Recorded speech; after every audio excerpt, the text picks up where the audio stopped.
That's where the real danger is. I tear up. I didn't have to take my shirt off in the studio. And we can smell the authenticity. Ends up on the side of the toilet, which is the throne. I need to go to the hospital right now.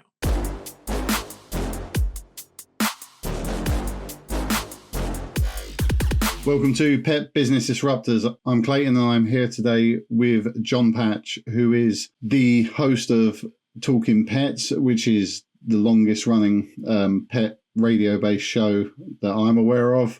34 years just doing that show. He's an absolute legend of spoken information for our industry. And I've got to be honest, I'm really, really happy that Jon has actually spared the time to come talk to me. Welcome, Jon.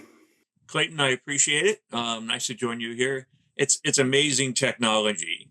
You know, you're in London, I'm in Tampa Bay. So nice to be here.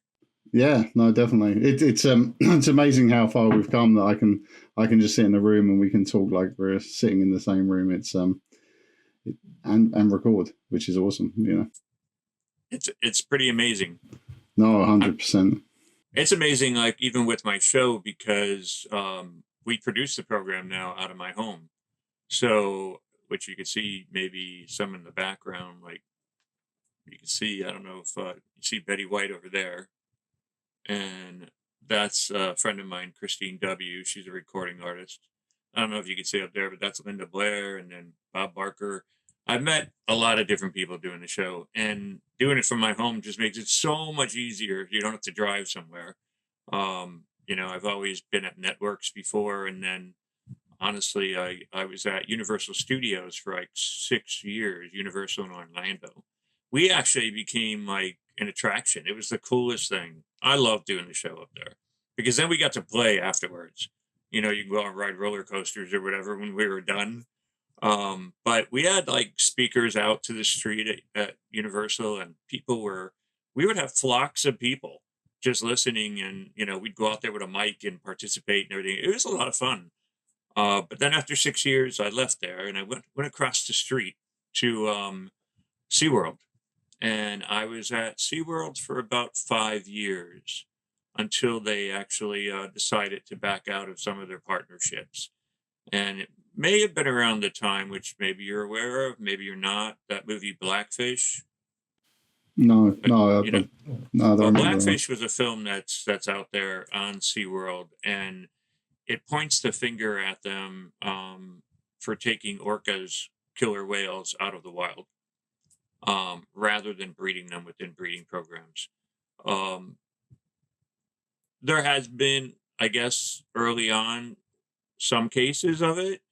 But the one thing I'll say about being at SeaWorld, it was tough, actually, personally speaking, to see some of these orcas in those pools because they're gigantic.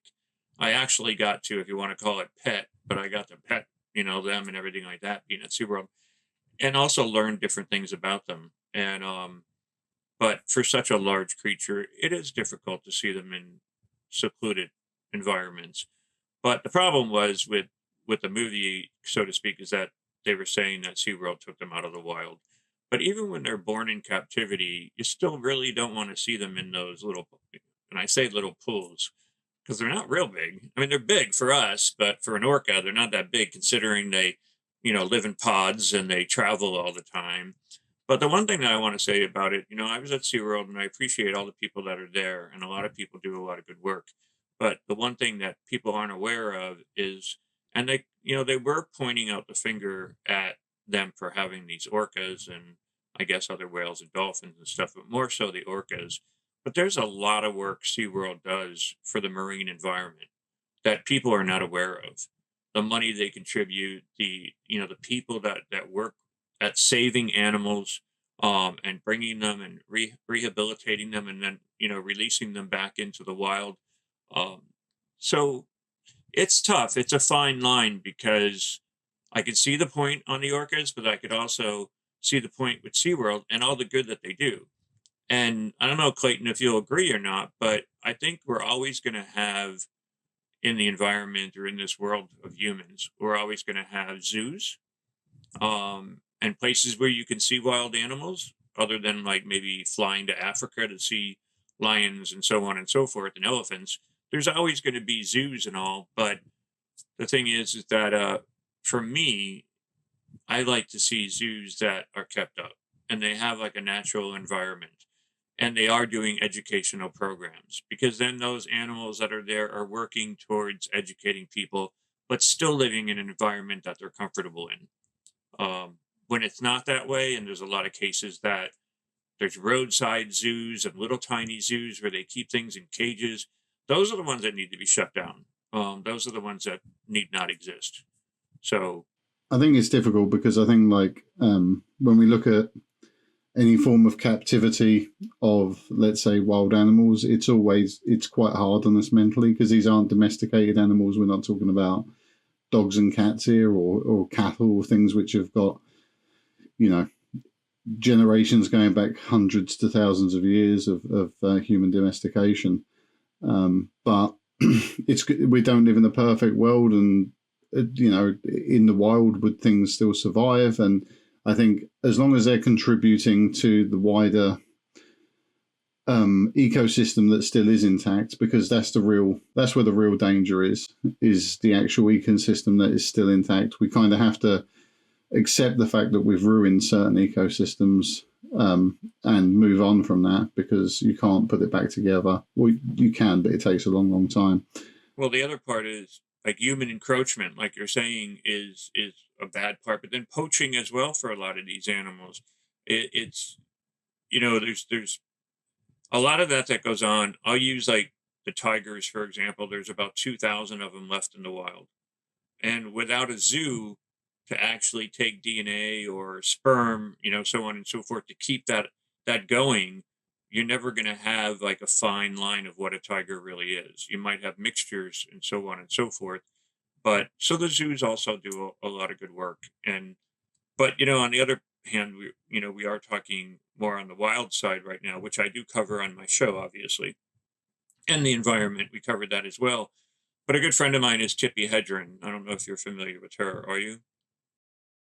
Well, Tippi's actually she's from Alfred Hitchcock. The Birds. Did you ever see that movie? I've seen it. I don't remember. I couldn't recall too much from it because it was a while ago I saw it, to be honest. Yeah, she's the star of the movie, the blonde woman in the movie. That's Tippi, and she's been in a bunch of things throughout her life. So she's an actress, but she's become an advocate for animals as well. She's got a preserve out in California called Shambhala, and her website is shambhala.org. And I used to go out there at least once a year and just hang out with her. And it was the most amazing thing to be around all those lions and tigers and panthers and everything like that, because they were animals that were taken from circuses, taken from some type of entertainment, or taken from people's living rooms or garages. These are wild animals that are huge, 400-pound animals. And, they could do a lot of damage, and they have. People have been bitten, people have lost a leg or an arm, and they end up in rehab, which is like a preserve like Tippi's, because they can't be reintroduced into the wild. One, they don't know how to forage for themselves necessarily or hunt. And two, when they're used to humans, then they're going to start approaching humans. And, humans, for the wrong reasons, they may point a gun back at them. So, for different reasons, actually. So, one of the things that when I started doing my show 34 years ago, it was mainly 100% pets. But as I started doing it, I wanted to get a little bit more of me also in there on wildlife and the environment, because, those are two very important subjects to actually cover. And I think it's something people who have pets can resonate with as well. I think like because people who are, let's say, into pets or into the pet industry, I think it's a natural sidestep to think about wild animals and the ecology of ecosystems and that sort of stuff. So I think it's a natural move across, and it's very adjacent, as opposed to if you suddenly wanted to start talking about tanks or something, because I love tanks as well, pet industry and tanks, that wouldn't work. But I think when you're looking at something like, let's say, wild animals, because a lot of people, that's from my experience, it's something they care deeply about, If you're an animal lover, you love animals, no matter if they're domestic or wild. totally into animals. And I'll tell you, there's so many people that are, and that's a great thing. But then there's those few that are not. But I mean, I started in the industry, like I said, 34 years ago, but I graduated from Penn State University. Love Penn State, Nittany Lions. And, but, I changed my major a couple of times. I originally wanted to be a forest ranger. I thought that would have been like the coolest job, to be outside in the woods and everything all day long for the most part. But it didn't work out. And kids that go to college these days, you may want to go for one thing, but don't be upset if you change your major, because a lot of people do. I'm one of them. I went from that, I wanted to be a vet. I thought I'd be a veterinarian, and I love science, but science didn't love me. So I ended up getting out of that, went into journalism, got out of that.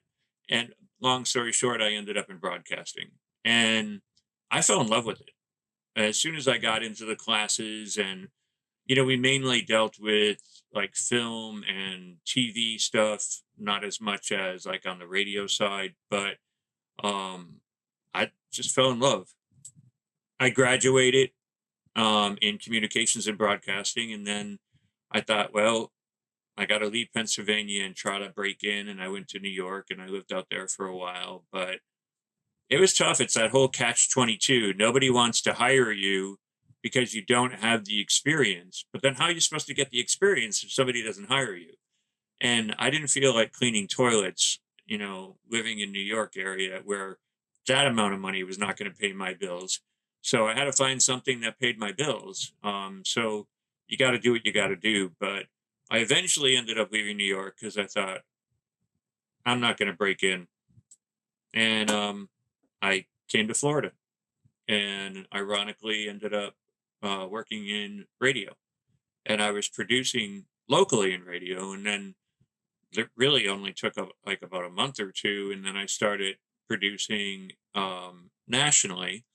And then I was a weather reporter doing weather reports both nationally and locally, and then eventually started hosting the show Talkin Pets. And I was on probation, by the network, saying, all right, we'll let you do this, but if you don't add stations, so many and so little time, then we're probably not going to keep it. And that was back in 1990. And I did. I added stations. So it was a handful, but a couple of them came on. So they let me go a little bit longer. I started doing better in terms of conversation and talking and interview and everything. And so I didn't have to take my shirt off in the studio and like wring it out because I was so nervous, even though back then people didn't see you like they do now. But it was just your voice. But in radio, you got to, hence why I don't shut up. I mean, you got to talk, and talk.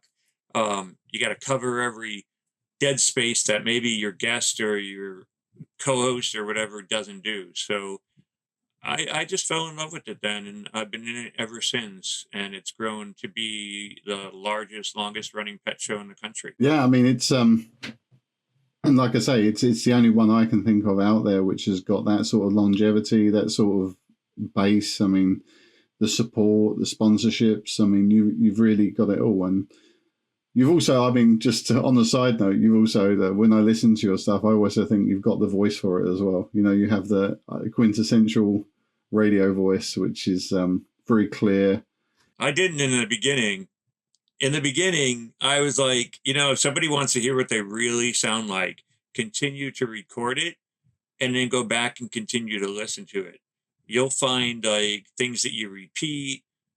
I had like this New Jersey kind of twang, Pennsylvania twang when I talked. And I literally, when I started, and in order to get the job in as a weather reporter, I had to perfect my voice and pronunciate better, pay attention to what I was saying. But when I started, for instance, I would say something like, I want to walk the dog. That was the voice that came out of me. So then I had to work on it and pay attention to how I pronounce my my words and I have to walk the dog. So I have to make sure I say it better because back then, and maybe true to this day, some people won't accept you in certain areas of the country if you have that voice. So I don't know, but I'll tell you, I do a number of interviews in the UK with authors and so on and so forth. And every time I interview them, I could sit there and literally just let them talk because I like the accent. I've got to be honest. That's one thing I do like because obviously I've done a lot of business in the US over the years, and having a British accent has definitely helped me. Oh, I believe. You know, I think it has 100%. I mean, people say that we as Americans or whatever in the US have accents, but I don't think I do. But they say we do. Do we? I think there's like distinct areas. I think, like my opinion on American accents is that you have like a very distinct sort of New England accent, a very distinct New York sort of accent. Then there's the very distinct sort of Southern drawl of like the Louisiana, Carolinas. Those I could see. Yeah. Yeah, and then but I think like once you go sort of west of that, it's pretty much of a muchness. I think it's pretty much a standard, like what you would call a bog standard American accent, and becomes very hard to actually pinpoint where they're from. I think one of my favorites, I do love an Australian accent. I've interviewed like people from there. And also French is that's like the romantic kind of accent. So I don't know. In the old days, people were worried about you having a slang or something like that. But I don't know if it's so true now. I think now people we're so more diverse. Like we said, here we are looking at each other and talking from different locations, across the world, and so I think people are more accepting of different voices and so on and so forth. But there is one language in the show that I do in Talkin Pets is that it's the pet language, and I'll tell you, people love their animals. I love mine. Mm, I have three rescues, and I have three rescue cats, and I love them to death. I couldn't imagine not having them in the house. The hardest part of having a pet, though, is losing a pet because you get so attached to them. You fall in love with them so much, and they really do kind of give you that unconditional love. And, uh, they just give you those looks, their eyes when they look at you, and you know they're smiling. There's all of that entails into your pets, whether it's a dog, cat, or whatever you may have. Um, yeah, I couldn't imagine life without them. Yeah, I think for me, like I think also with rescues as well. Like so, I had a rescue dog. I got him when he was 10. He was massively overweight. Was scared to death of everything, and I brought him in the house, and I only had him for 2 years before he like passed. But I think because of how much I changed his life, I don't think I've ever cried so much over a dog. To be honest, when I lost him, just I mean, like yeah, you just because I'd seen him go from being overweight and kind of miserable, and he was also used to have really bad separation anxiety from the people he was with, so he would cry all the time. I spent the first 6 months with him just crying about not seeing his old owners anymore. And then seeing him then become really attached and loving and playful. I mean, I think there's nothing more upsetting I've ever had than losing him, to be honest. So, Well, I got to applaud you on that. For one, adopting an older dog and adopting a dog that was in that condition because a lot of people won't do that.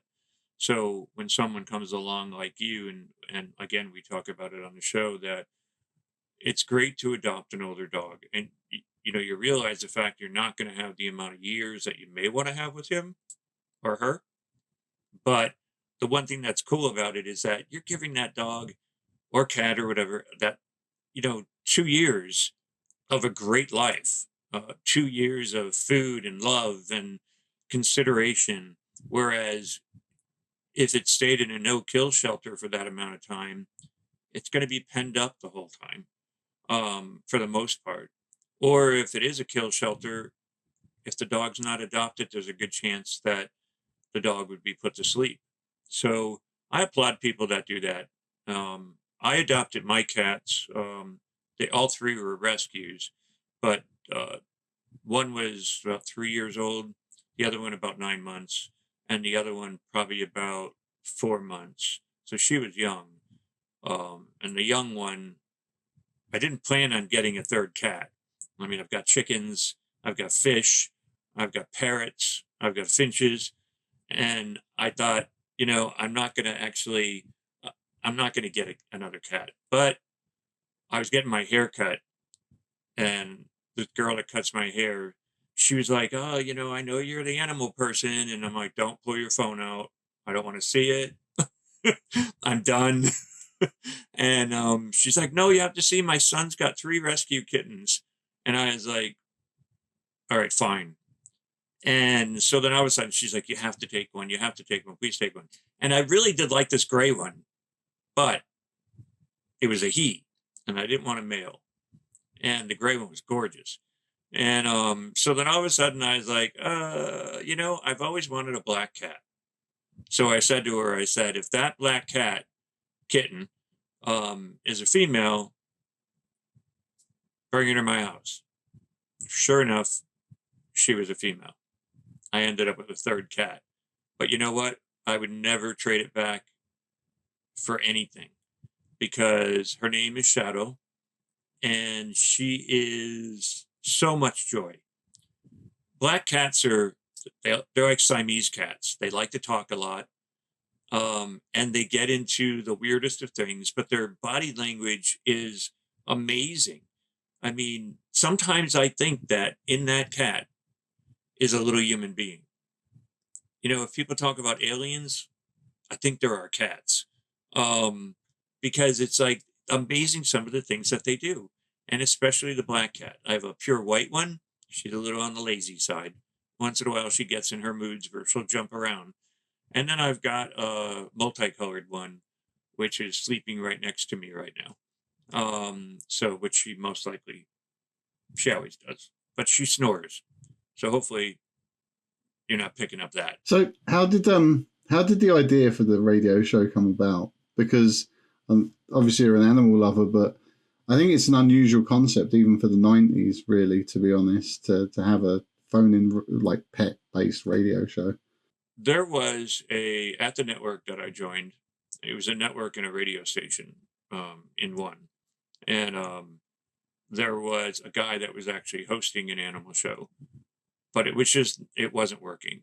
Like I don't know what it was that was broken because I started producing it, but I've always been a fan of animals ever since I can remember, and I've always grown up with animals in my life. And basically, they stopped the show. They fired him. Released him, and I just didn't believe that an animal show couldn't go big. I just thought I know how much I care about them. So that's when I said earlier they let me do it and they gave me probation to see if, and that's what I meant by the probation. They were like, if you can turn it around, if you can make it happen, um, it's yours. I think authenticity comes into it a lot with animal people, though, because I think, like, as somebody, I'm like a massive animal person. I have 5 dogs, pet emus, chickens, pet chickens, turkeys, ducks. I'm a lunatic when it comes to animals, but you got them all. That's cool. I don't, yeah, but I think like we can smell the authenticity of animal people when we talk to them and the way we talk about them, and I think that's not something you can fake, to be honest. And I think people are magnets for authenticity, and so I think if you are passionate about what you're talking about, it's very easy then for your listeners to pick up on that and say, you know what, I can vibe with this because this guy feels he's someone I would consider to be a friend, because if I met him in real life, we could talk about so much, and I know that we could, we have similar love for animals, and I think that's sometimes enough to really propel the whole thing. I agree with that. And like I said, I could talk forever on, animals and the experiences I've had in the world with animals and the things that I've done, the people that I've met. And Lord knows I'm not doing it for the money because that's not there. I do it for the love of, the animals and helping. it's kind of like my giving back. Um, it's my pay it forward, you might say. And I've got 15 veterinarians and trainers that come in on the show with me every week, and they donate their time into the show. And it's just amazing. It's just something I look forward to every week is doing Talkin Pets. And we never know what's going to happen because it's live radio. It's just like right now, you don't know what's going to happen. Um, but it's just an amazing part. And the way the world has become so upside down, to say the least, and everything that's going on in the world politically and environmentally, uh, the one thing that is a constant is the love of an animal and the caring of an animal. And they're the ones that, I always say on the show, humans kill humans, humans start wars. But if you watch animals, animals kill only for food. They don't start wars, and they give unconditional love. Now, I do like to be pinpointed on that. As long as you're giving them food and attention and love, they give you that unconditional love. They give you those cuddles. And even when you're sitting there, like on the couch or in bed, and they're next to you, and you're just like petting them, stroking their hair, or pulling on their paws, whatever you might do to them, it's just a bond that is amazing. And a lot of times you can't find that in the human world. Not these days. No, for sure. And look, I think it's something that unites us all, regardless of where we sit politically or ideologically, whatever that your religion is. I think like we can all see that bond we can all have with animals, and I think it is definitely a unifying thing that you might, if I stated my political preference to you, you might put me into one category, but when you actually see me with animals and you with animals, we know there's a natural thing that we all share. And I think that is the great thing about animals, is how much it does unify us as people, So 100%.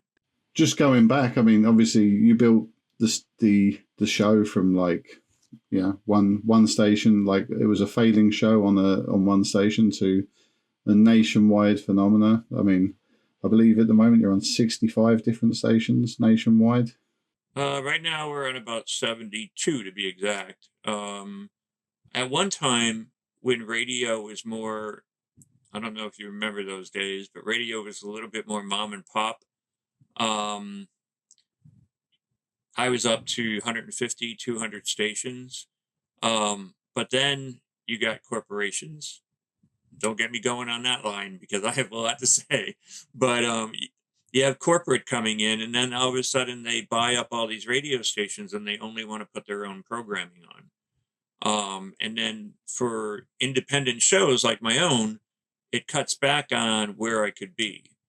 Now, I do want to mention someone that just this past week we added 5 new stations to the family, and they're all live, which I love, because a lot of stations don't carry you live either. And I do a live program, and I love to have the show picked up live because then you get to talk to more callers, you get to talk to more people. Radio has become more uninvolved.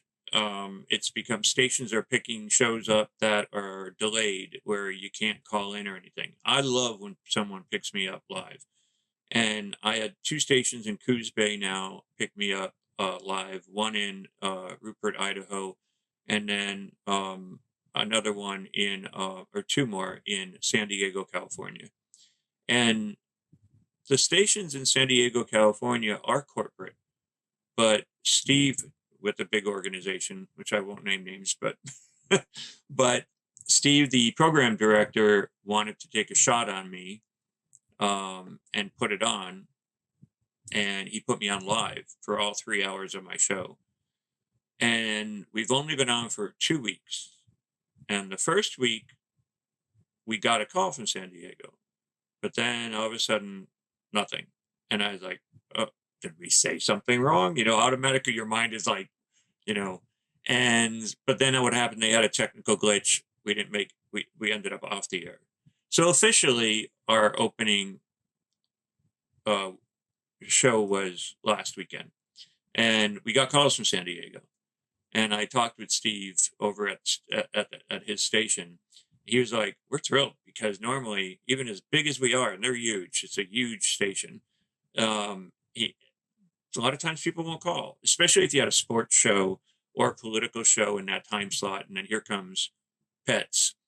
But we got calls, and that was the first week. So I told him, I said, "You watch." I said, "It's gonna blow up because and it probably won't take much time because Clayton, you and I talked about it. People love their pets.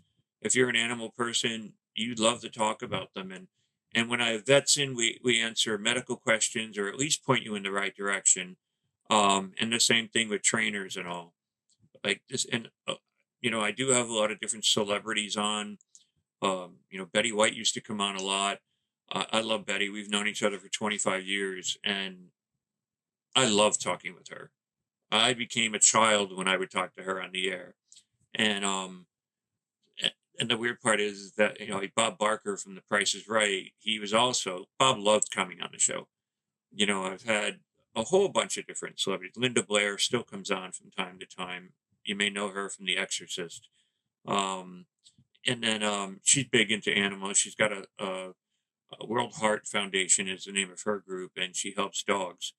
And so Tippi, like I said, with Shambhala at the Wildlife Preserve, and this weekend we have first time I'm interviewing him, and I'm still not sure if I'm saying the name right, but Redfo. I got to do some research on that one, but I think it's Redfo.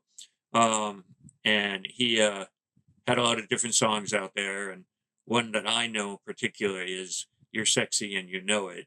Um, Funky music, really fun. His videos are off the wall. Um, just love the guy. But then he kind of like disappeared. I was like, "Where'd you go?" Um, but now he's back and he's doing on an organization called Unchained TV. He's doing a show on there, Party Rock, I believe is what it's called, and it's all about vegans. So it's him, his partner, Jazzy. I don't know if that's his wife, and then their daughter, and it's all about veganism, and I think that's pretty cool. So I'm out there to help him out and try to get him an audience with my audience and push it forward. So hopefully he'll do well. But celebrities a lot of times they already have their built-in fans, so if they do something, they usually do pretty well. So, and I have to admit, I mean, my name being out there as long as it has been, it's opened up some doors for me that probably would never have opened. So you know, experience is a good thing. Yeah, and look, the thing is, if you've been doing anything for 30 odd years and done it successfully, built the audience successfully, like you have, I mean, and you're dealing with vets, trainers, like companies with great new products, like the learning is phenomenal, and like your ability to have such a wide view on everything pets, whether it's the industry, whether it's the animals, whether it's how the individual pet owners feel, is it's a wealth of knowledge that I don't think many people in this world have, to be honest. So, I mean, being in your position has just given you such incredible knowledge, and it comes through every time I hear you talk about something that you can immediately walk into a situation and talk knowledgeably about things. And look, for a live show, that's a big ask of most people, because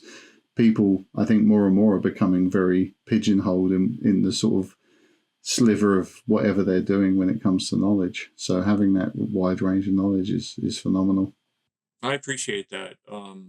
That's one thing with me. I always appreciate a kind word. You don't always hear the kind words.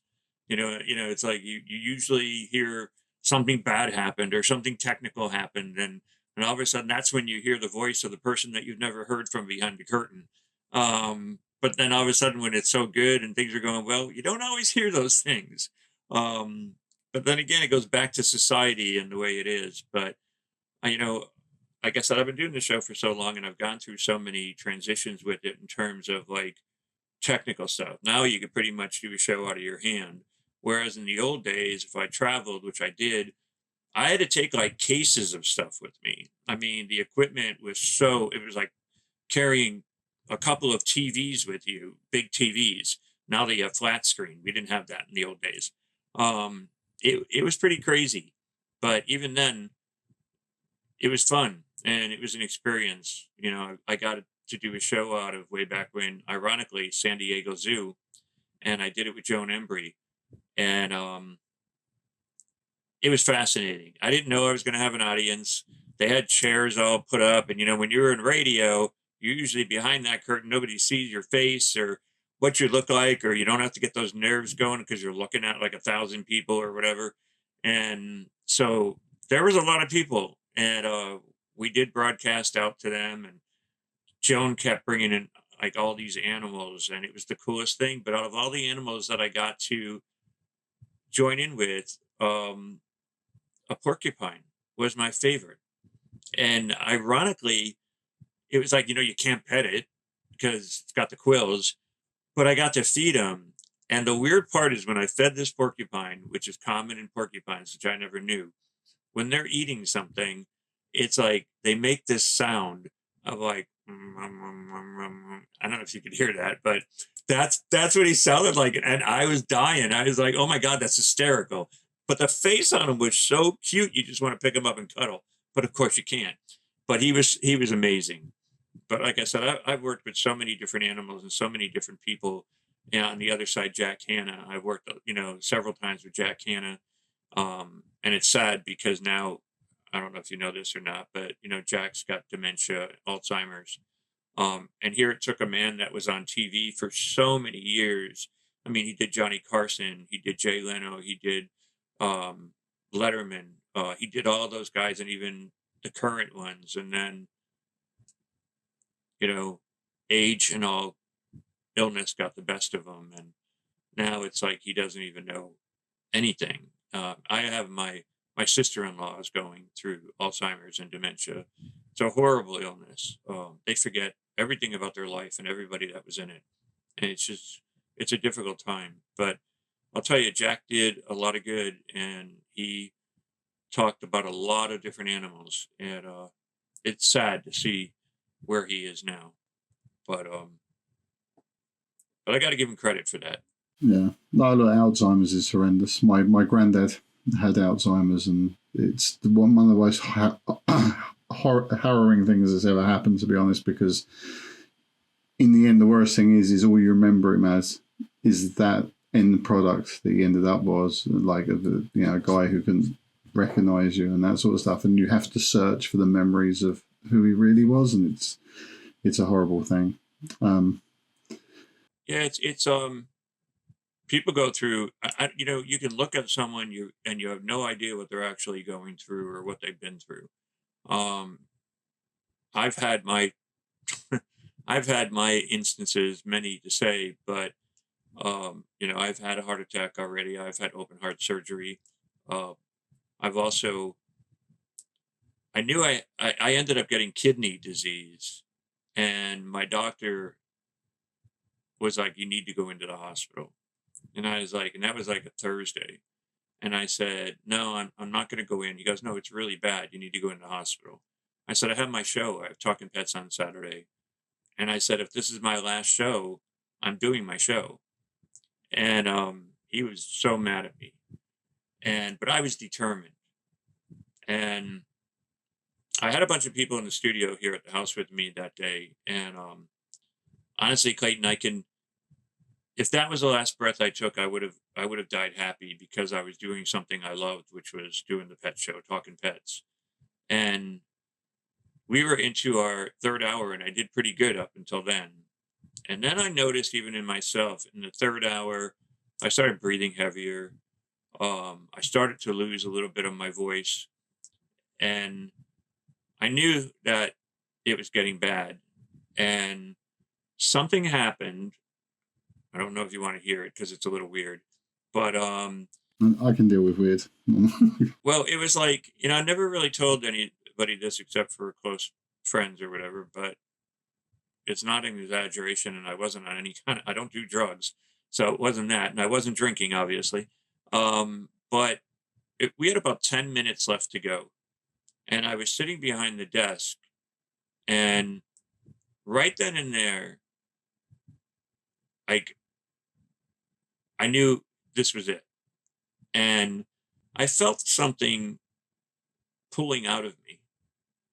I just felt something detaching from me. And I happened to look down, like behind the desk, like at my below my chest. And as I looked down, I saw this thing detaching from my body. And when I say thing, it was the weirdest thing I've ever seen in my life. Um, but it was almost like, I know it's gonna sound really strange, but it was almost like a fetus in like a spear, like a round spear. It was so bizarre. And I looked down and I saw that, and all of a sudden I felt it pulling out of me. And then I looked at everybody and I'm thinking, does anybody else see this? But no one was saying anything. And then I looked at everybody and I was like, I need to go to the hospital right now. And we stopped at that point, and the show was live. And I don't know what my producer did, probably played music or maybe they finished talking, but they took me to the emergency room. The doctors were waiting for me there, and I ended up in ICU immediately, ended up on machines. My kidneys died. My heart was surrounded by potassium, and my lungs were full of liquid, full of water. And I was in there for a week in ICU. And some other things happened. That is a whole other side of the story. But I was in the hospital for 3 months, almost 3 months. And I was put on dialysis for about 8 months. I was immediately put on it, of course, when I went into ICU. But after being released from the hospital, um, I was sent to a center every other day to do dialysis. And then one day the doctor came in and I was like, "Oh, what are you doing here?" And he came up to me with a nurse and he's like, "You don't need to come back." And I was like, the first thing I thought, Clayton, typical like person, human being, I was like, is there something wrong with my insurance? First thing I thought. And they were like, no, your kidneys are working. I was like, what do you mean? How are they working? And he was said even, he's like, I've never had a patient go off dialysis ever. And usually when a person's on dialysis, they're on it for life. But my kidneys came back. And I have not been on dialysis in over 3 years. And but I'll tell you that experience is amazing.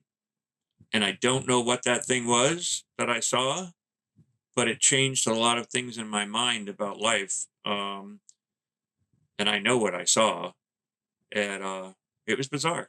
And you're one of the first people that I've kind of talked about that with, other than family or friends.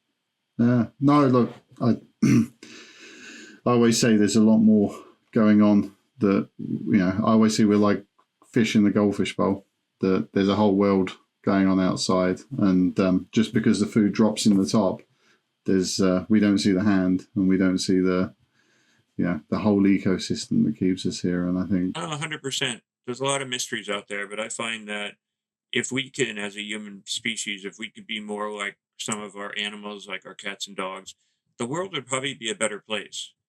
I think what it is that humans become so greedy in the world, and they just want more and more and more, that they don't look, and I know this for a fact, higher ups don't look at those people that got them there. They don't look at the people that are working so hard for them to make all that money, to have those big homes and this and that. And that needs to change. I mean, people need to appreciate people, and we need to get along better as a society. And this is something that I do talk about on my show, is I bring it in that doesn't matter if you're in, London, I'm in Tampa. Doesn't matter what religion we are, what color we are, what our beliefs are. We just all need to get along, because when you look at it, it's like, this is the only world we have. This is the only planet we have, and we're already killing off different species in this world. Um, and why do we want to make us one of those as well? But with the wars and everything, we really are. But I really do believe that if people paid, no matter who you are, paid more attention to the animals in this world, maybe we would be a better place. Yeah, no, for sure. I think yeah, it's always difficult because you look at there's definitely the people who get to the top. I think it takes a certain mindset to get so very high, I think, is the problem. And I think to get there, you need to be very selfish and very driven naturally to beat the competition. And that doesn't actually equate to looking after everyone else, because it's a mindset which gets you there. And it doesn't, yeah. It's like they say, the people who should be the politicians are the ones who don't want to be, because, they're the ones who don't want the responsibility and are modest. But the people who end up as politicians are. I had a conversation with, not naming names, but a member of the House of Representatives. And I'll never forget him saying, I got into politics because I wanted to make a difference. And he said, being in politics, it's hard to make a difference, because people are so bought and paid for, or believe in one thing, that if you try to make a better change or try to do something for the right, then they all jump you and they blackball you. And I find it to sound so true in the political world and in the business world. Because again, it all leads to who's going to pay me this or pay me that. For me, on my show, sponsors are important, because that's what keeps my show going. I don't have as many as I need to support the program at this time. Sometimes I have, because it's also not cheap to do a show. But the thing is that like right now I have Vitacraft, which I'm promoting their cat treats, which having my own cats is great, but their cat treats I absolutely believe in. And if I don't believe in something, I don't want to promote something. I want to promote something that I think is great and awesome. And I've tested their treats like Lick and Lap and Purr Sticks, and my cats go crazy for them. Matter of fact, when I buy like a variety pack of cat food, um, if there's like chicken in there for some reason, and I just talked about this on the show the other day, if there's like a couple cans of chicken in there, my cats, I don't know why, they just don't want the chicken. But then if I take like the Lick and Lap and I put it on the chicken, they'll eat the entire thing. So it's a good way to get them to eat the food that they don't necessarily like, but it's just as good as the fish brand. So, but everybody likes what they like. I think it's difficult. Like for me, for example, I'm very reluctant to get involved with any sponsorship for what I do, because I worry about my ability to stay neutral and to like look at it and say, let's say, a big company, Mars, Nestle, one of the big guys comes to you and wants to sponsor your show. It becomes very hard then to have certain opinions and certain, like, to say, well, actually, I find that problematic, because they're them paying your wages. You're almost like an employee of theirs in a sense when you do take sponsorship. So it is difficult, I think, to marry the economics of doing a pet based. I think it depends on the pet show and the person. I wish I had Mars knocking on my door, because there's some products that I like of theirs that I would love to promote. But I've had some products come across that I did not like, and I did not work with them. So you have those choices to make. But again, doing a pet show, it's almost like what I said about SeaWorld earlier. In order to get education out there, they were utilizing orcas to do that. And although I didn't like the orcas being in the pools, the orcas were serving a purpose for education. Granted, SeaWorld was making money on the entertainment part of it. So they were doing both things. Now, because they've got their hands slapped, they're doing more of an educational side of it than anything. And because a friend of the program of mine, Dawn, she was killed by one of the orcas. I don't know if you ever heard anything about that, but she was killed by an orca that she was training, and she was amazing. She came into the studio with me one day, and I fell in love with her. She was so cool. Um, and then not too long after that, she was killed. So those are risks that you take with any kind of animals, wild animals for sure. But the thing is that again, I want to work with a company. There may be some of their products that I may not want to promote, but there may be some of their products that I do want to promote because some of them I believe in and some of them I like. So, and one thing I noticed too in the pet world, because I go to this APPA, it's like a big convention that they have in Orlando, Florida, and they have all the products you can imagine, and all the companies are there. And there are a lot of products that are exactly the same, different companies, but it's the same product. But there's a little difference. There might be a different, slightly different ingredient, might be a different color, might be a different size or shape, but a lot of them are the same companies and the same products. But in order for me to get my information out about pets and answer people's health problems and their behavior problems and so on and so forth and do what I do, I do have to have sponsors to pay the way, but I do actually go with sponsors that I believe in. I mean, when it comes to products, obviously I'm a product guy, is my background, and I can tell you that there's a hell of a lot of products out there coming out of the same factory, and it's just marketing. The problem with the pet industry is once you get outside of, let's say, a lot of the big producers, it becomes like a marketing exercise where they're buying white label products or maybe tweaking white label products.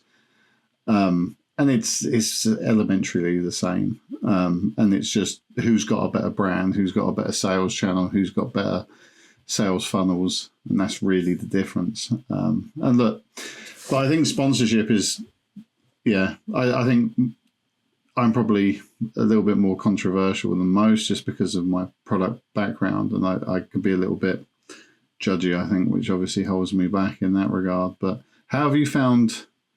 Because obviously, I'd imagine that pre the internet, like I mean, if you went back 20 years ago, the radio was everything. The radio, the TV, it was everything. And I think like the transition to the internet has changed things enormously. And how have you found that with like sponsorships for radio? Because more people are listening to podcasts, more people are streaming. I suppose on the one hand, DAB has become more listened to, but I think traditional radio stations have had a tough time. And like you said, there's been like huge corporate buyouts and mergers. I mean, when I put on the radio in England, there's like half a dozen stations, and they're all pretty much the same everywhere you go in the country now, whereas it used to be very regionalized. Yeah, I think the one thing I like about radio, not only because I've been working in it my whole career, my whole broadcast career, but the thing is that I look at radio as it's always going to be free. You can turn it on in your car or wherever you're at, and you can take it with you wherever you want, and you don't have to pay for it. Whereas with other different companies, whether streaming or whatever, or satellite companies, without naming names, they charge you, and you're paying 12, 15, $20 a month. And with the economy the way it is and everything else, and money is tough, it's like it's hard. Like if you have to make a decision, what am I going to do? What am I going to cut back on? I would think that it's going to be that satellite radio or something that is going to take a cut in your life, rather than anything else. Because that if you're in your car or your home, you can turn on the radio. And you know what? The thing is part of what keeps the radio on is that they have sponsors. So you're going to have, no matter what, television, radio, you're always going to have commercials. I find that one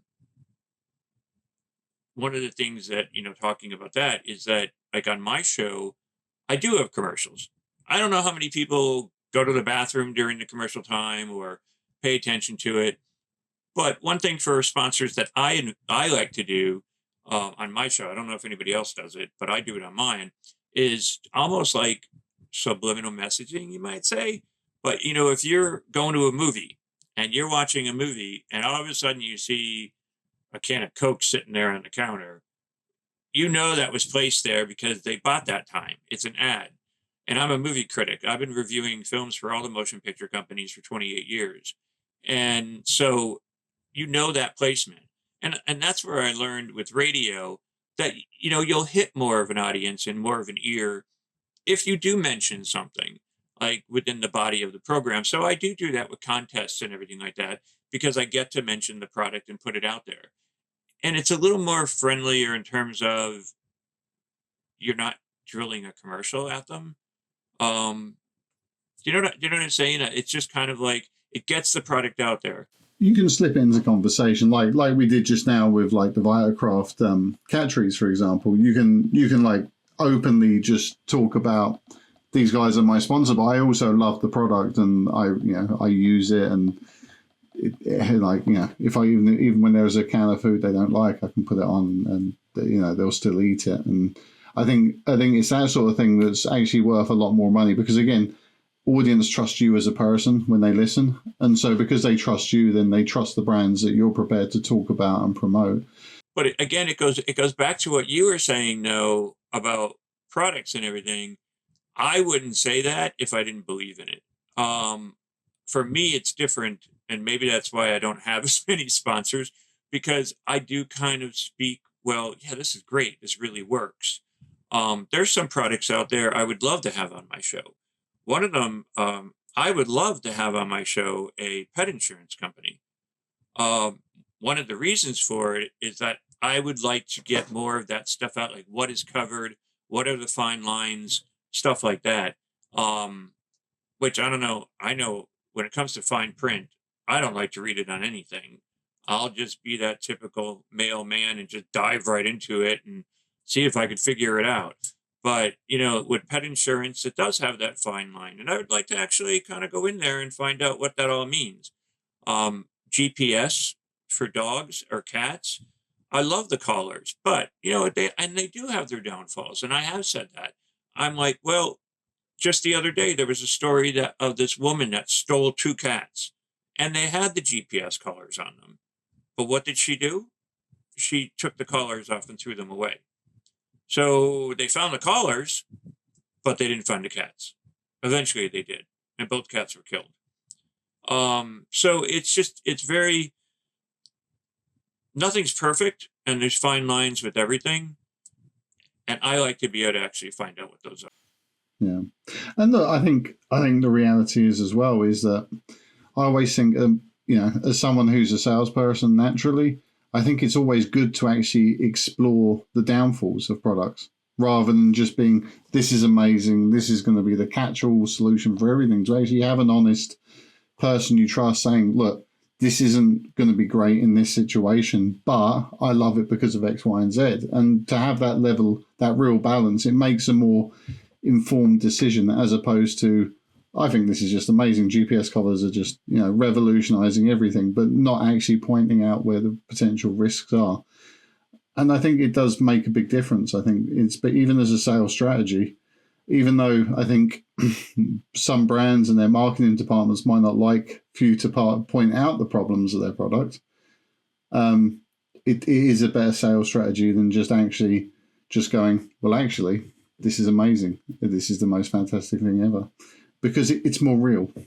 Going back to where you started too, when you were talking about streaming and everything like that, for the radio world, and in advertising purposes or sponsorship purposes, the radio world melded themselves with streaming and social media.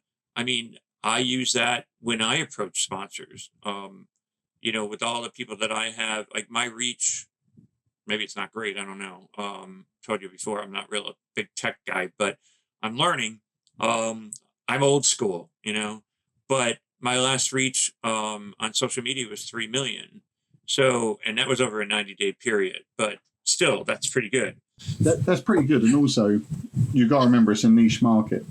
It's a focused market. It's not like you're a politician maybe or something very general where you're not really sure where the drive should be. Your reach is to people who are interested in pets, which is a very unique, succinct market. So it's still very, and maybe you know more on this than I do, but I'd be curious to hear what you have to say. But it's still very difficult to work with sponsors. And like I said, sponsors make the world go round. But even like with companies I want to work with, or ones that I have conversations with, it's still like all of a sudden, they don't want to work with radio, but then all of a sudden you say you're on social media as well, which I am, but then they have some reason not to do that. I don't understand. But then I'll open up a magazine like I did the other day, like the People magazine, and I looked at that and there's an ad for, a pet food company. And I'm like, I don't get it. I mean, if America or the London or the UK is like me, I may have I don't often, but I may have a magazine subscription that will get mailed to me because they offered it to me for a year for $5. I was like, okay, I'll do it. So I may look at that ad, and then that magazine, to be quite frank, ends up on the side of the toilet, which is the throne. And that's where most of them end up, I think. The interesting thing is, so when we look at things like marketing, so I don't know if you know who Lionel Messi is. So Lionel Messi's the biggest soccer player in the world. So like he's one of the most famous. There's to Cristiano Ronaldo, Lionel Messi. But anyway, he's got unbelievable followings. And what they did in the marketing sense was they actually looked at his brand deals and saw what kind of value he got for his brand deals. And because his scope is so broad, and this is the same as if I put like an advert in the New York Times, for example, or the Washington Post or something like that. It's a very broad section of society. Okay, I might get a lot of views, but in terms of actionable marketing views, I'm getting very, very little. And so Lionel Messi was being paid a lot of money to create these videos, and they were getting exceptionally bad traction because it was too broad a market for them. Whereas if I was to go to, let's say, a show like yours, which has got 3 million views 3 million reach over 90 days, I know that everybody who's listening to that are listening it because they're pet owners, pet lovers, highly motivated people who are engaged in the pet industry. And so I've actually got actionable data there to actually say, well, if I was to place an advert within this field, everybody who listens has a potential to buy the product. So the conversion should be much higher. And so it's working with that, as opposed to if I put it in the New York Times, well, there's going to be, let's say there's 500,000 people look at that over a space of 3 days. How many of those are pet owners? How many of those people, let's say, have that specific type of pet? How many people, when you actually divide the market up, then suddenly your reach collapses, and then it's how many people even got to that page in the newspaper from this subsegment, and then how many people were in the market to buy a product like that, and was that advertisement sufficient to create a conversion? And this is why newspaper adverts are very problematic for brands, is because unless you're selling Coca-Cola or Pepsi or Snickers or something highly universal, then you're really struggling to actually hit a market.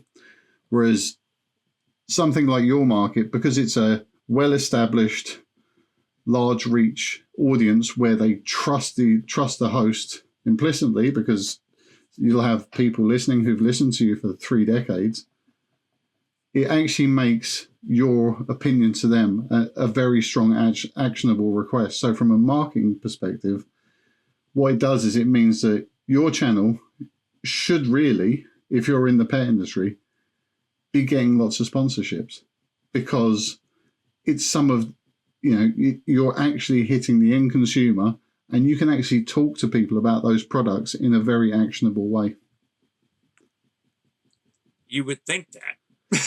No, I agree. But I think the problem is that the problem you're up against, on the other hand, is we're also in a time where,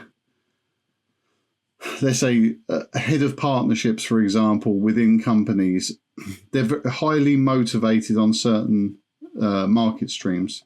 So, for example, everybody's obsessed with influencers. So influencer marketing has become this real big thing. It's like, well, you're an influencer. Let me get you that product. I'll give you a sponsorship deal. You talk about it, blah, blah, blah.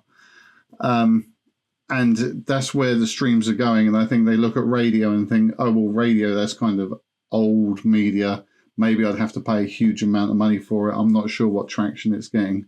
And even though you're saying, well, I also do it through Facebook as well, or through Instagram Live, or whatever the platform is as well, there's almost like a kind of an old world snobbery towards it.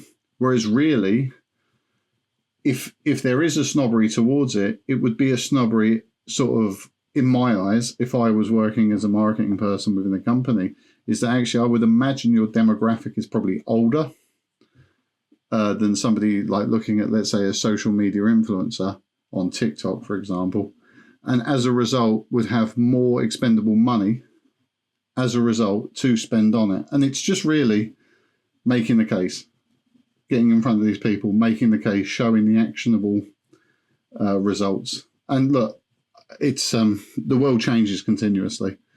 And if you'd have asked me this question 20 years ago, you couldn't imagine where the industry is going.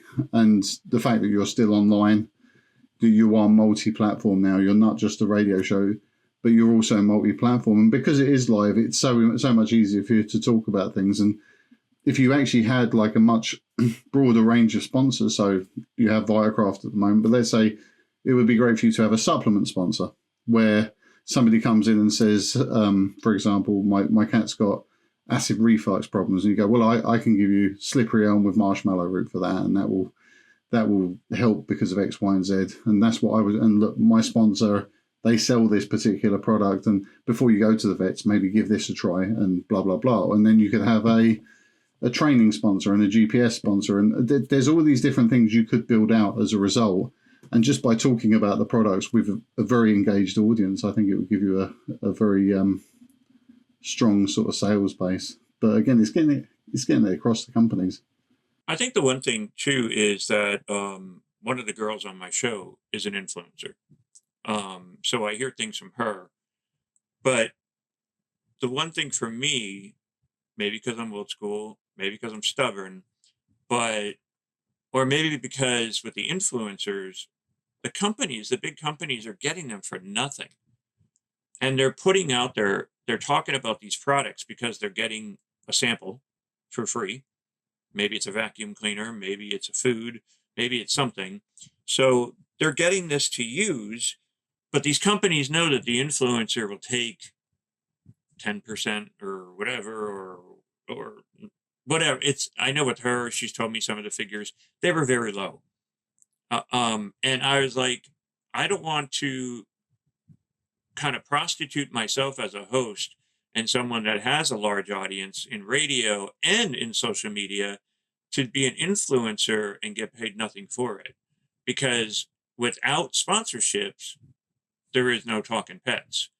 And that's a thing. And that's one of the things that I think more people in my audience needs to know is that if there's something that you really like, and they like the pet show, the way to keep it alive is to support the sponsors that are on it. Because that's the way it's done. Unless you have the money to pay for it out of your own pocket, which I have to some degree, but I work in radio. I don't make a lot of money. So, my whole thing is giving back and the passion of what I do and the love for the industry. And I try to give those animals, and some people will say to me that are here in the studio with me, like, why are you doing a news story on an animal that was murdered? Or this or that. And I'm like, because you have to. This is life. This is what happened to that animal. And I think it's good for people to know that this person killed this animal in such a way some people are stupid. They even film it for Facebook or whatever with their face and everything, which I totally don't get.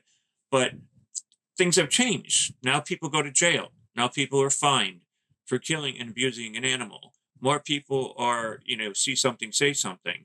But the thing is if I don't put that out there and I put out all the good, yeah, that's great.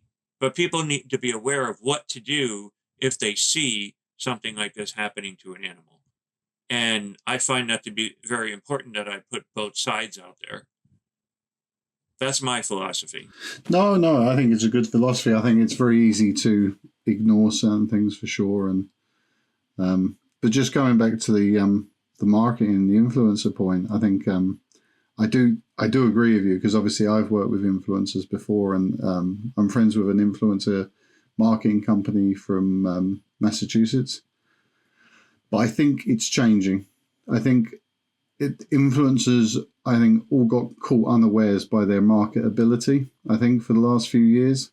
And I think they're becoming a lot smarter to the fact that affiliate links, they all vary, but I would say average 10% is what they're getting. But that's when they get it. Because, it's like, let's say you watch your influencer and they're going, buy X product, and you go, oh, that's great. Do you click on the affiliate link, or do you Google it? A lot of people just Google it, and then they get nothing in affiliate money and that sort of stuff. So they earn. That happens with me too. Yeah. With my radio show. So, like, for example, We Growco, who are based in Massachusetts, they're an influencer marketing company, and what they're doing is they're actually building stores for influencers so that they can buy the products directly off it, so they can earn more like 30%, 40% on the products. It's all done by dropship. It's all done so they can actually earn a decent profit on the products, and you can actually support your creator directly. And they market, they manage everything, they get it shipped. I think that's more where it needs to go for these influencers. And it's just dragging the ones who are just, because the problem is because they're influencers and not necessarily business people, they're just working with lots and lots of people continuously, and they're not even working out if they're being paid properly, how much they're getting paid. Like a friend of mine who's an influencer, she said that she actually went back to a massive company, and said to them, how much am I actually getting paid? How much have I actually earned in the last 2 years? And they had no data, which meant they weren't paying her, because she was just promoting the product, putting the affiliate link. And because she's so busy doing everything else, she just assumes this money is just accruing. But actually what they're doing is they're just not paying them. It doesn't matter to them, There's been times on my show, in terms of that I and I still do it to this day, where I say, put in the word pets and you get 10% off your order. At 10%, some people don't even care about it. So they'll Google the product and then they'll buy it, but they don't really care about the 10%. I've had that happen where I know people bought the products, but they didn't put the 10% in. It wasn't so big for them. Or they just didn't want to deal with it. I even had a company one time recently that I was dealing with that after 2 weeks took out the promo code, never even told me. And I was like, I didn't find out until I questioned him, because I was like, I got a call the other day from somebody who wants to buy a lot of the product, but the promo code's not working. He's like, oh, I disabled that months ago. I was like, why would you do that? Because this is one that I heard about, but I know other people bought the product, so apparently they didn't get any promo code. But here I was announcing it the whole time for this guy, and that's what shows him that people were coming in from my show. And that's another thing that I think your consumers don't know, is that when there is something with the promo code, that means a lot to the show, because that's proving that it's working for that company that's sponsoring. And but then again, going back to what you said, I think you're right, though, in a lot of different aspects, is that a lot of people don't use the promo codes, but they'll just Google the product when they hear it, or if I recommend it, they just they'll say, oh, I heard this and I'm going to Google and find out about it, and then they buy it. And I get no credit. Or for example, like Chewy has, let's say you buy it from Chewy, and they already have, let's say, a $10 off $100 deal anyway. So they just buy it direct from Chewy rather than buying it direct off the website. So it's very hard to track the sales, and it's this is the problem I think we're up against in terms of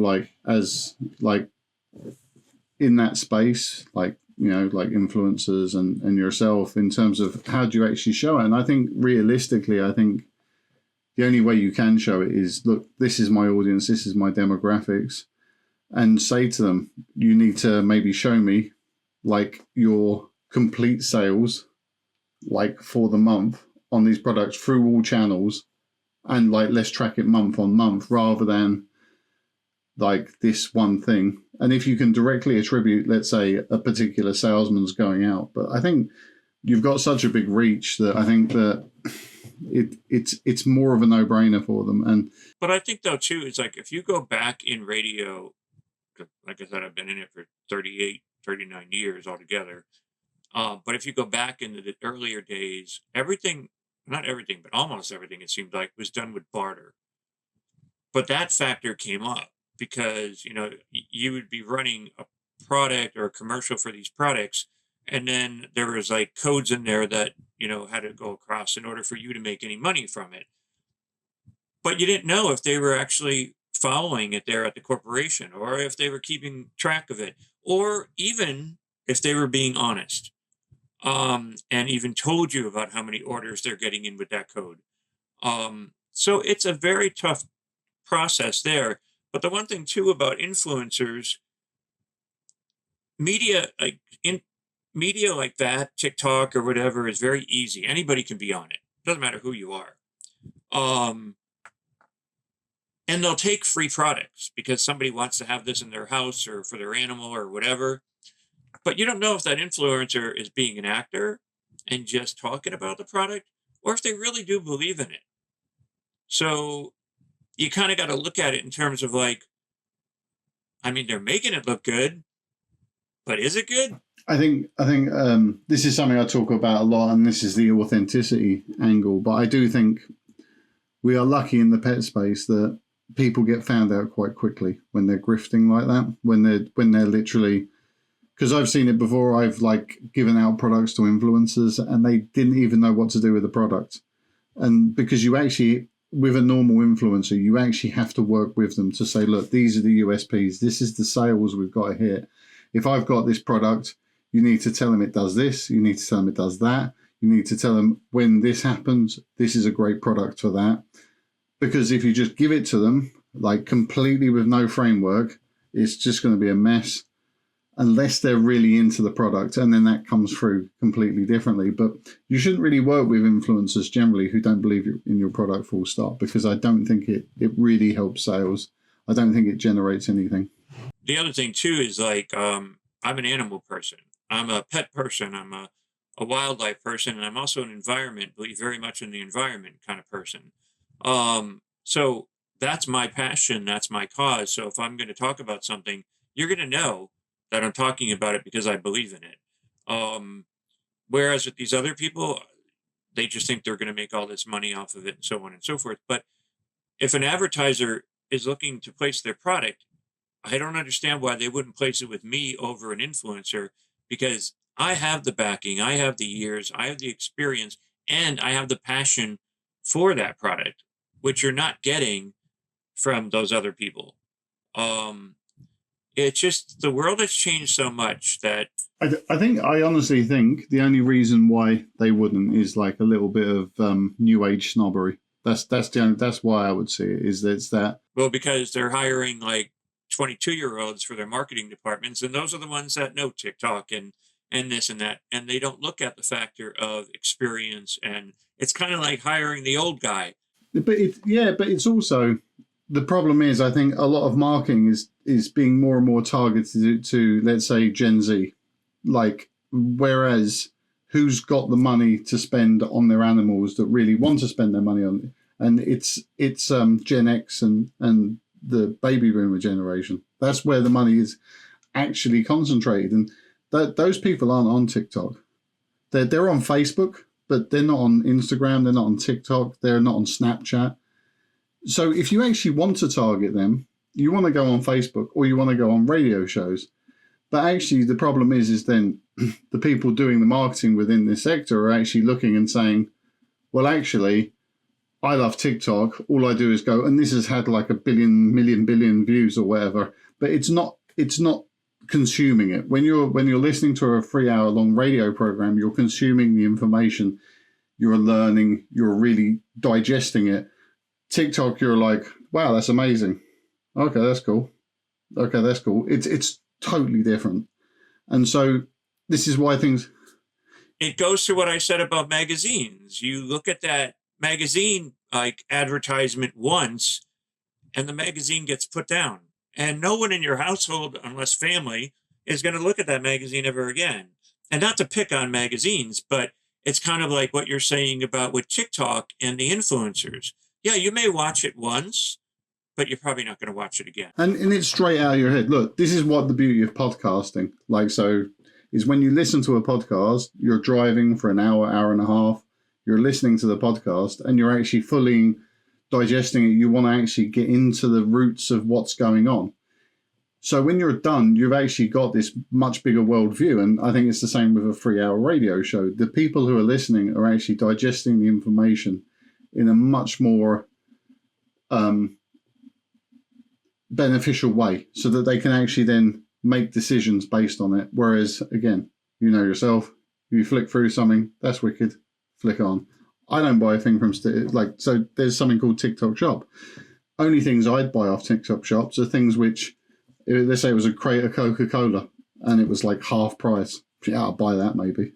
But I'm not buying new concepts, products with real benefits, because I want to know more before I'm spending my money on that, which is why, let's say if a supplement company came to you and you had like a show where you were talking about how supplements have changed animals' lives, and you can talk about, well, my dog had gut health issues and I gave it pumpkin powder and now it's, the prebiotics like helped it do X, Y, and Z, or I use kelp powder and my dog's teeth are so much better now, and X, Y, like this is information people can listen to, they can understand, and you can talk about why it's doing those things. This is valuable advertising. This is advertising that leads to outcomes, as opposed to advertising which just creates a lot of awareness. Yeah, one of the things too is like going back to like the advertising part of it is, companies put out all this dog food or cat food, and especially the dry foods. A lot of the ingredients, nutrients, and whatever in that is kind of baked out, especially in dry foods, more so than moist. So, or people will go to grocery stores and buy a product that really isn't all that good, but it's cheap because they're like, well, I can afford this, but you're not giving your dog a good nutritional meal. It's missing certain things in there because it's all baked out, or because it's cheap food, or because it contains byproducts and it's all garbage. So supplements, for instance, are good in that case because you're adding into a food or into the body of an animal what they're not getting out of their nutrition, because you're the one, as the pet parent, that controls their nutrition. So it's almost better to buy a little bit more expensive food. But even in that case, there are expensive foods that I wouldn't buy. But if you read the labels, and a lot of people won't take the time to do that, read the ingredients, read what's in there, read what you're getting out of that food for your pet. But nobody wants to do that homework. But we'll do it on the show. But then sometimes people don't. And look, the other problem is that today I don't need that information. But in 6 months' time, I do. And I would have remembered it from them. So which also makes the marketing difficult to quantify. It's like there's an old saying, an old marketing saying is, I'm 20% of my work, my marketing is successful. I'm just not sure what 20%, because you're not selling to the customers you have, to always the people who are in front of you today. You could be selling to their future selves in 3 months' time, or their friends could come to them for a question and say, my dog's got this problem. It's got it needs a probiotic. Like, what could I give it? And they say, well, you could maybe give it, there's this particular product, which is goat's milk with added probiotics or something. And you go, well, that's fantastic, or and there's lots of different things like that we can work with, but it's not necessarily tangible in the here and now. You'll get a here and now, but the real tangibility is in the continuous talking about it and getting it into people's psyche that if you've got this problem, that's what you need to do. And you can only do that through long form discussion with people you actually trust. Yeah, I mean, that's the one thing that I want people, and I think most people that listen to my show, they know my heart. They know where I'm coming from.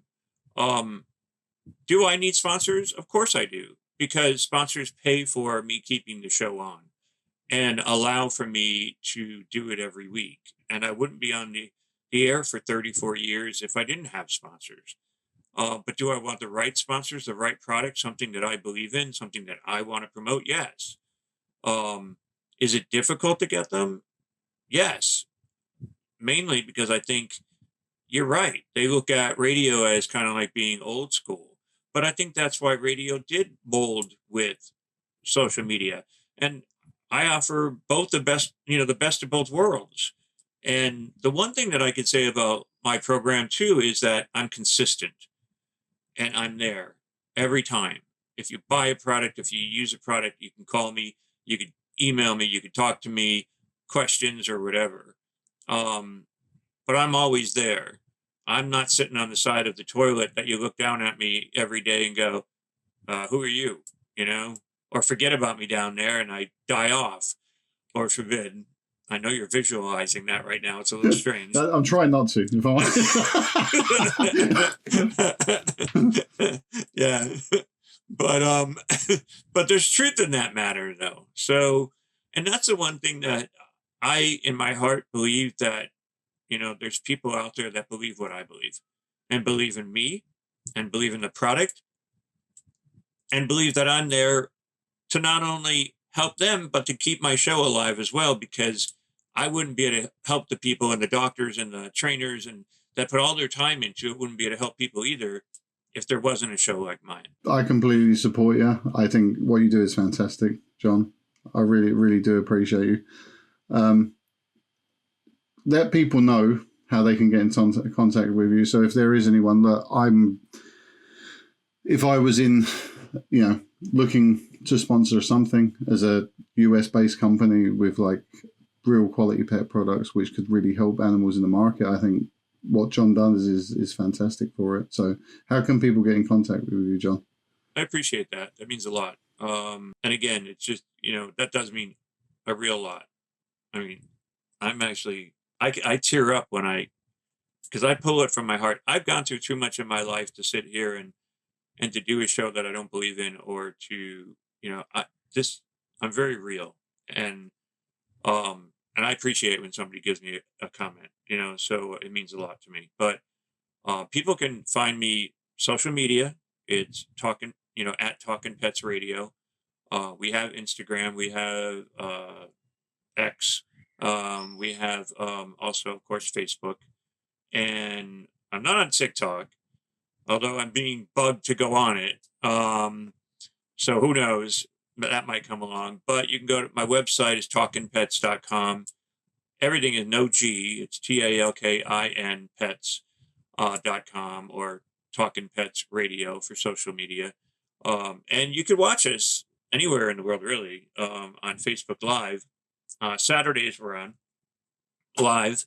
If it's not on your radio station, you could go to at Talkin Pets Radio and watch us on Facebook Live Saturdays from 5 to 8 p.m. Eastern Time.